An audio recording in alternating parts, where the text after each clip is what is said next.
So that's really what I'm going to cover today, because I feel like there's a lot of people that deal with this, and some are not even aware that this is an issue for them. They just feel bad over the winter, and they have no idea that, oh yeah, this could be something, or this could be more than I'm just tired, or I don't like winter. Some people would just say I don't like winter, and it's basically because they are feeling down. And so seasonal, I'm gonna call it seasonal affective disorder. A good way to remember this is SAD, seasonal affective disorder. So what SAD is basically is very, very similar to depression, but and it's a subcategory of depression. And basically the difference between seasonal affective disorder and depression is that SAD only happens during the winter time.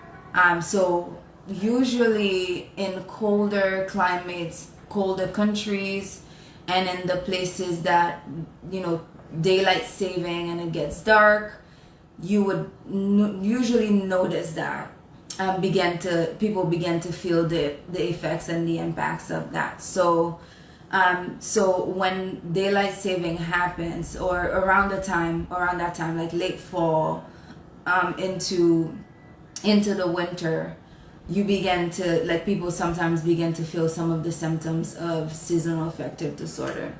So and usually it's in the countries that are cold, where we experience the sun sets very early, and by 5 o'clock sometimes it's dark and people are getting out of work, and it's very like gloomy and cloudy throughout the day, and that kind of like begins to make people experience symptoms of depression. And usually the symptoms of SAD are the same as the symptoms of depression. I'm going to list them for you in a few, but I wanted to say first that women experience this more. So if you're a woman, I would say really pay attention to yourself around that time, around the winter time, because that could be an indication to you that you're being affected by this.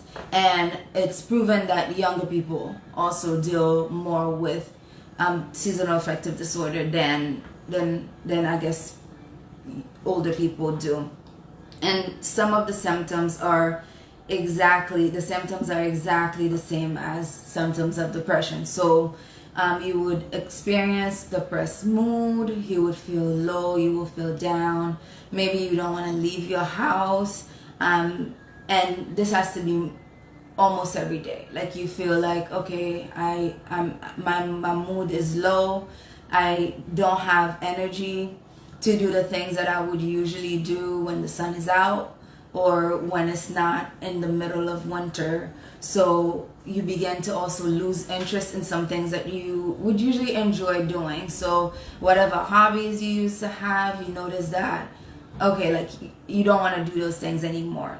There's also isolation, like you begin to take yourself away from other people. You don't pretty much make time for them. You decline every invite to do anything, and you just basically want to be by yourself because you don't want to have to deal with anyone else.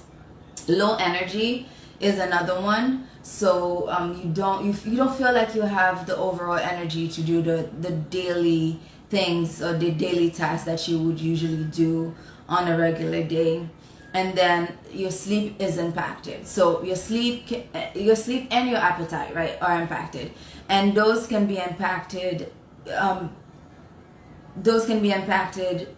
Either they kind of like just increase altogether, or they decrease. And so you could be oversleeping, staying in bed, or you could be awake and not sleeping at all for long periods of time, or you could be overeating, eating more than usual, and usually going towards the comfort food. Not necessarily looking to eat healthy, but going towards foods that would usually make you feel good.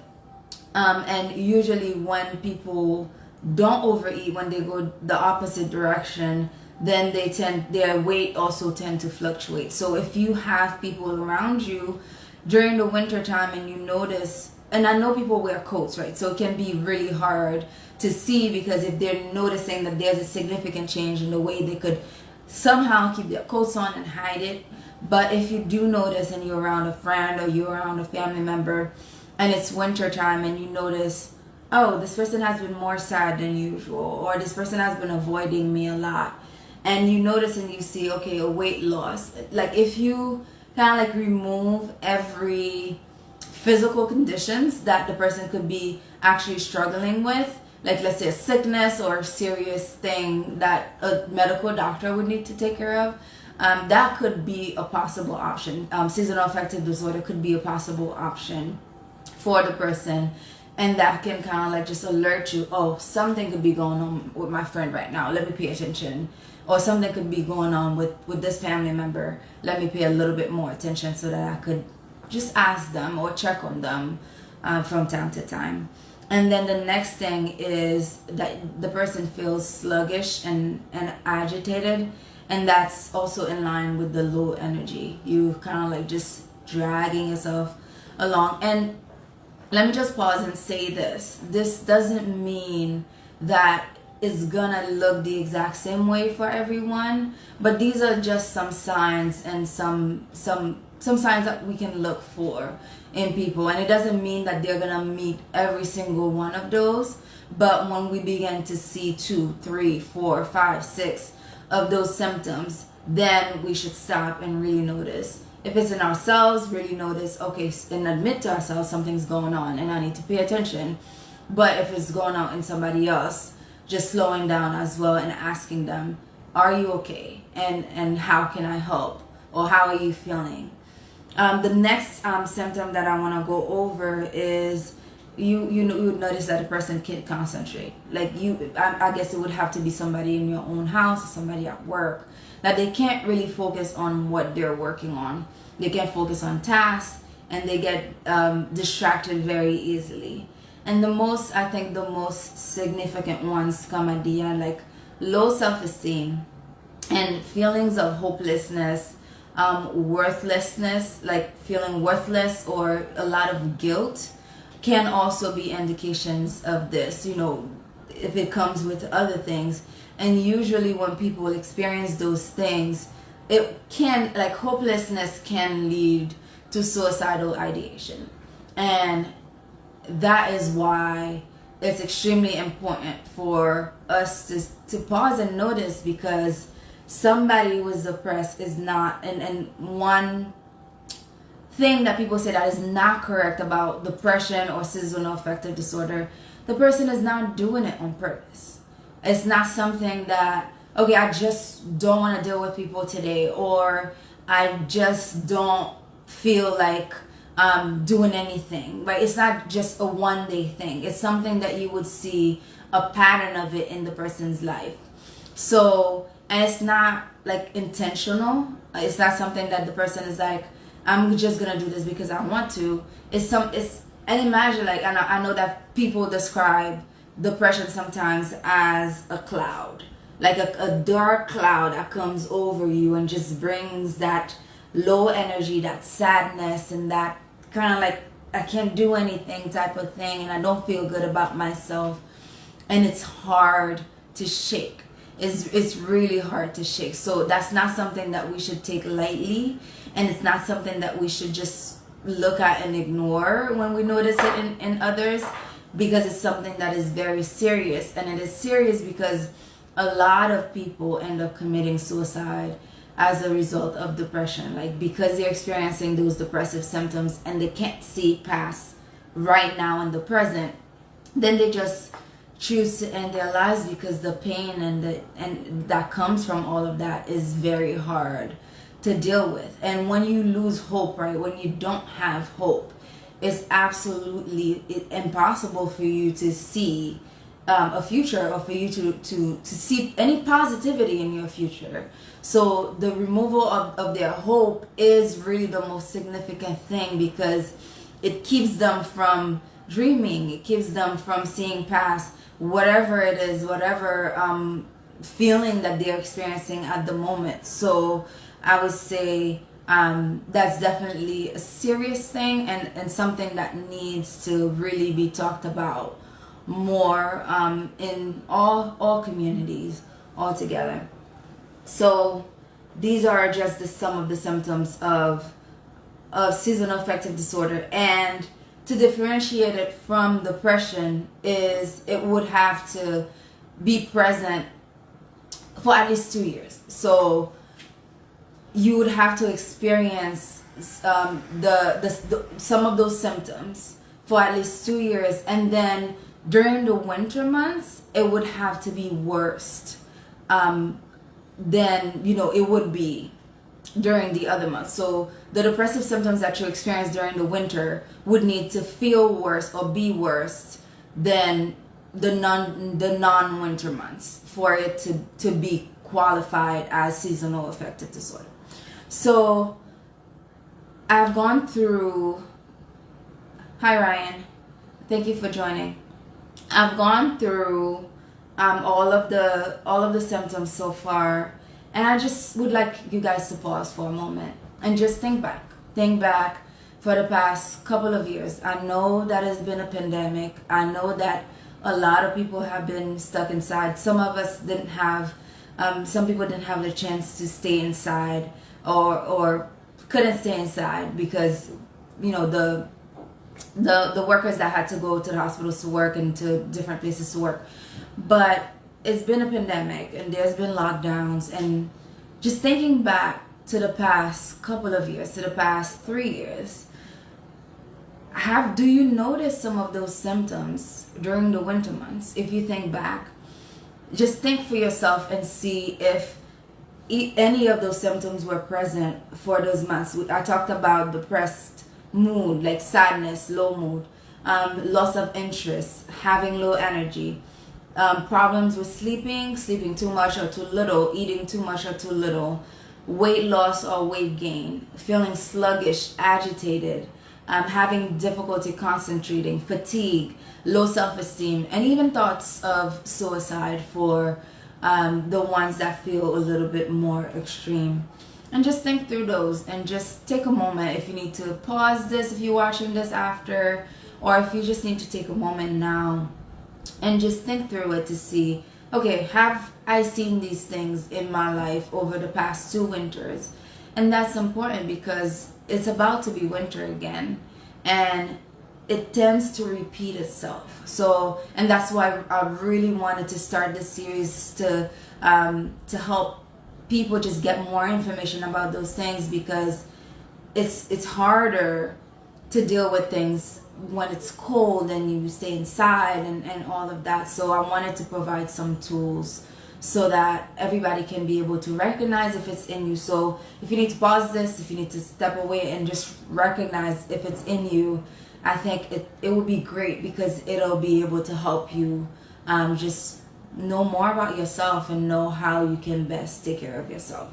So now I'm going to move to a little bit more of tips and treatment things that we can do to be able to just deal with this. And yeah, it can be a very hard thing to deal with alone, and it's best to have people around us that can support us in those times, during those months. And I think it's extremely important to have a support system.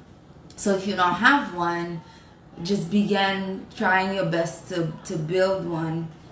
And even noticing now, like, how are you feeling? It's getting a little bit colder.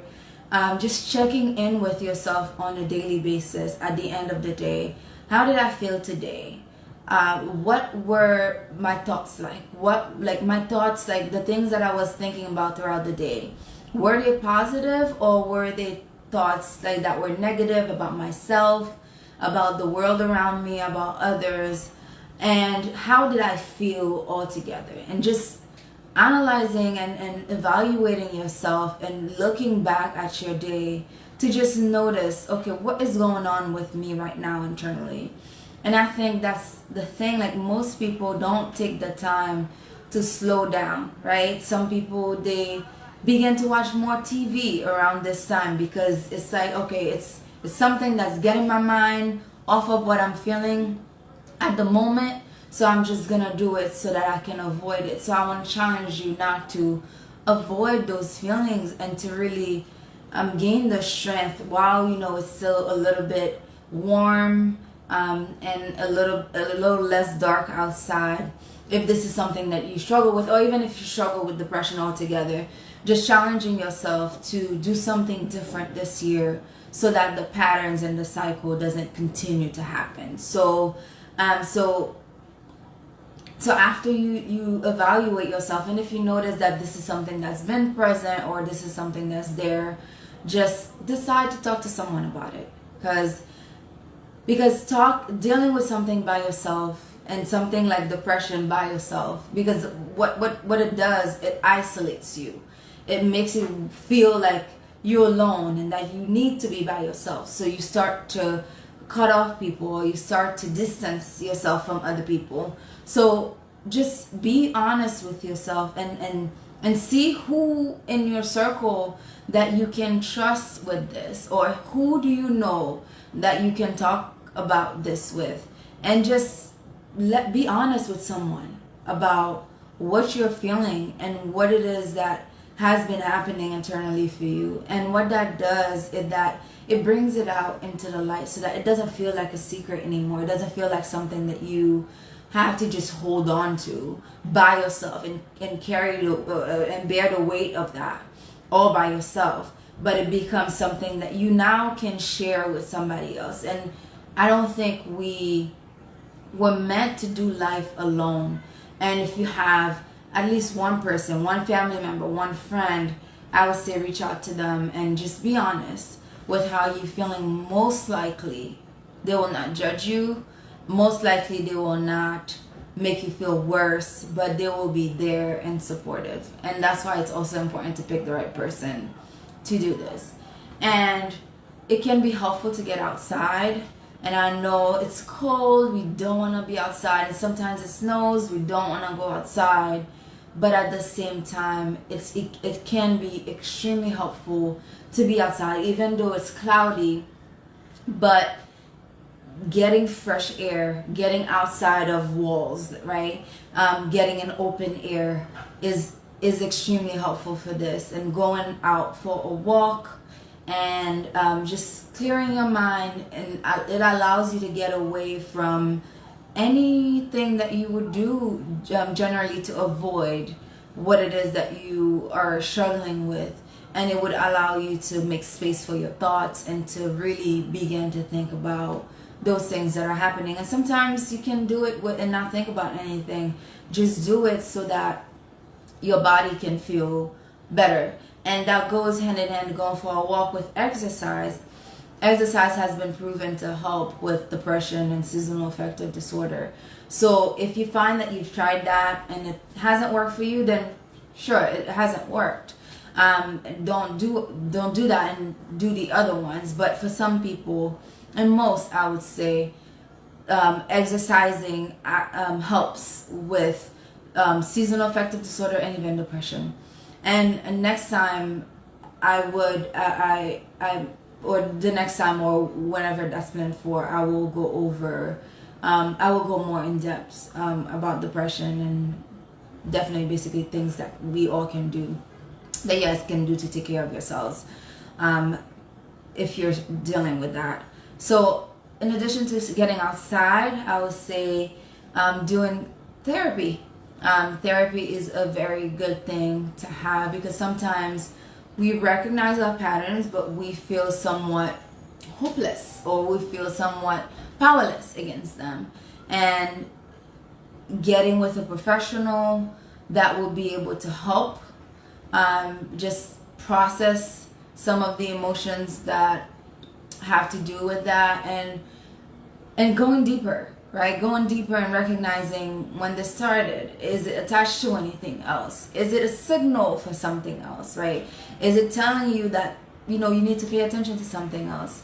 So working with a professional would allow you to get deeper into the work and not only just manage the symptoms, but really begin to create significant and lasting healing in your life. So I would definitely say, if you can and are able to see a therapist, if you find that you have some of those symptoms altogether.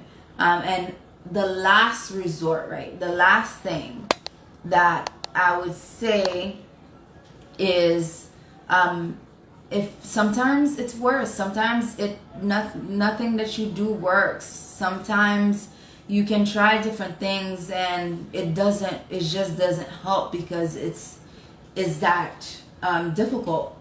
So sometimes people just deal with the chemical imbalance in the brain and they take antidepressants, and antidepressants can only be prescribed by psychiatrists. So if nothing else works, if therapy doesn't seem to work, if all of the symptoms don't seem to work, if going back and dealing with past trauma or family history stuff, if all of that doesn't work, then that's when I would actually recommend to see a psychiatrist to get medication. And I don't work primarily with, that's not like the first thing that I refer people to do, because I know that there are side effects and all of that, but sometimes that's really the only thing that will help the person get back to a level of functioning that is okay, so that the therapy can work. Sometimes the depression is so bad, or the seasonal affective disorder is so bad that the person cannot function properly. So that's when I would recommend them to take some medication, even temporarily, small dosage, starting there, to allow them to get to a place where they're stable and they're more able to function. And once they're able to function, then that allows some room for the therapy to begin to work. And most of the time, after about 6 months, they're able to come off of the medication. Well, working along with the psychiatrist, they're able to come off of the medication and can do therapy on their own. And we began to see that some of the symptoms and some of the tools that we're using for that begin to really work. So yeah, so I want to invite you guys to really just listen to the symptoms that I have listed, and really just be honest with yourself, and leave in the comments anything that was helpful for you in this video and how you plan to apply some of the tips that I have shared here tonight. And I just wanted to just make this time available to teach about this, because I know that it is very important as a preparation step for the winter time that is coming. So